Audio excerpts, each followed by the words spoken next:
Good morning, everyone. Rocky Mountain High? Colorado wants you to visit that state and get stoned. Yes, there is a proposal to open up the weed market to any and all adults over 21. Buy a small quantity legally. Smoke it openly, legally. It's Amsterdam in the Rockies, the mile-high city of Denver. But get this. Colorado may introduce an advertising campaign inviting out-of-state tourists to come and sample fully legal pot. Hold on. You cannot take it home with you. What is bought in Colorado must be smoked in Colorado. What happens in Boulder stays in Boulder. If you're okay with that, pack up your bong. Colorado is your new vacation state. Watch out. Let's get to the push to make pot a tourist attraction in Colorado. Could this be a boom for lawyers? You leave Colorado with the pot, you're not allowed to do that. You get caught, you're obviously in trouble, so let's bring in criminal defense attorney Arthur Aidala. Now, we brought you in because I can see a lot of this happening. I mean, it's legal in Colorado. I think you can buy an eighth of an ounce. So you go to 8 different pot shops and you walk away with a nice ounce at a low price. I can see a lot of people trying to get out of the state and bring it back to New Jersey or New York, and I think you're going to have a boom for your business. Well, from your mouth to God's ears in terms of paying, my mortgage. But no, I mean, you are correct, especially because marijuana sells for a pretty good price now. Yeah. There is no such thing as a $10 bag or anything like that. Everything is, I deal with this on a regular basis here in New York City, professionally.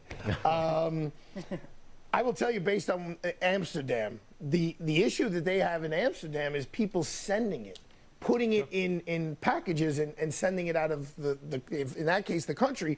Here it would be the state, because if you send out, let's even say it's smaller than an eighth of an ounce, you do it 20 times to yourself, and you come back to New Jersey, New York, Connecticut, and you're selling it on the street. So you can make a couple $1,000 without really breaking a sweat. So do you think that if somebody mails a quantity to a person in New York, if they get caught, what's your defense? Well, before we get to my defense, let's talk about what they're in trouble for. First of all, what everyone has to understand about all of these states legalizing marijuana, it's really a farce, Stu, because these are federal crime. It's still a federal crime to have marijuana.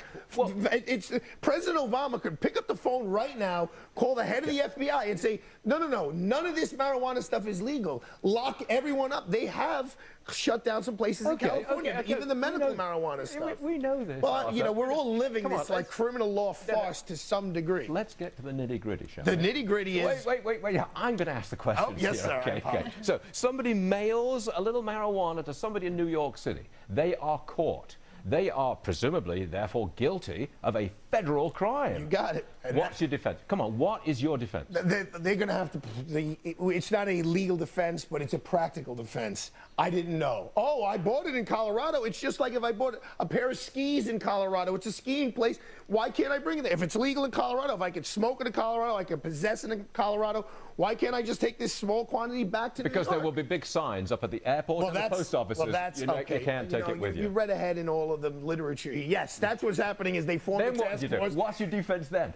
Listen, Stu, I'm not a magician. You always put me in this seat thinking I'm the guy with the rabbit. Hey, see, he was in there all the time.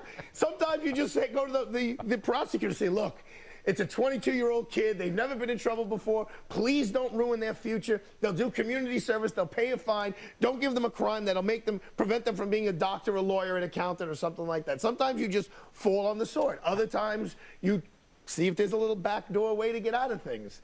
Other times you pray. Okay, Arthur Aidala is ignorance praying. Is not a defense, but sometimes a prosecutor who's got an open mind will take it into consideration in figuring out a disposition. One more for you, Arthur, before you go. A woman in Missouri is suing for the cost of raising her now 1-year-old child because she says the birth control, I think it was pills that she took, birth control pills were defective. She got pregnant even though she was taking birth control pills. Does she have a case? I believe she does, because the birth control pill company, 3 months after she's pregnant, issues a recall. And it's not what we would call a products liability case that the actual pill was defective, but they put the pills in the carousel the wrong way, so that when she was on her monthly break, she's supposed to be taking a placebo just to keep you in the mode of taking the pills. Those were actually strong, real pills. And then when she was ovulating, she was taking the placebo, and they're admitting this. That's negligence. I mean, Stuart, can you imagine you come in today and you have the script for tomorrow or yesterday, and you're, I mean, there's no excuse for that. You had me worried, Arthur. I thought you were going to say my birth control pill. No, I met your family. I know your birth control pills are in good shape. So, I mean, they're admitting we totally messed up, and now you have the cost of raising a child. Okay, how much can she get? The cost of raising the child, right? Absolutely. And there were actuaries who could, you know, figure it out and say, look, you know, I mean, this is 12 years she went to the same company, the same birth control pill, no problems. They admit they made a mistake. There's liability. Got them cold. All right, Arthur Aidala. Pleasure bonding with you. I feel closer to you Not than too ever. close, baby. And I have no tattoos. Thank God.